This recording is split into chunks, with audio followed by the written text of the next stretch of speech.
રાજકોટ શહેર માર્ગ સલામતી સમિતિની બેઠક યોજાઈ। શહેરમાં ટ્રાફિક નિયમન સુચારુ બને તેમજ વાહન અકસ્માતમાં ઘટાડો જોવા મળે તે માટે કાર્યરત રાજકોટ શહેર માર્ગ સલામતી સમિતિની બેઠક પોલીસ કમિશનર શ્રી બ્રજેશ કુમાર ઝાના અધ્યક્ષસ્થાને યોજાઈ હતી।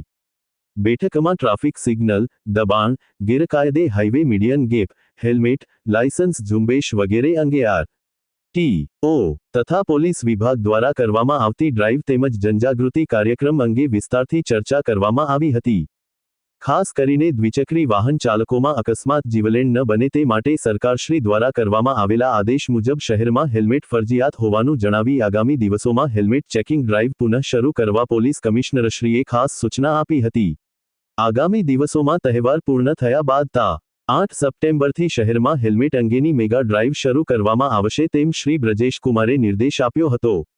બેઠકમાં શ્રી બ્રજેશ કુમારે હાઈવે પર અકસ્માતના કારણોમાં લોકો દ્વારા ગેરકાયદે તોડવામાં આવતા મીડિયન ગેપ પૂરી દેવા અને તેનો વિરોધ કરે તેમના વિરુદ્ધ સખત કાર્યવાહી કરવા ખાસ સૂચના આપી હતી। તેમજ રોંગ સાઇડમાં આવતા વાહન ચાલકો વિરુદ્ધ કામગીરી કરવા પોલીસ વિભાગ તેમજ આર.ટી.ઓ. ને સૂચનાઓ આપી હતી।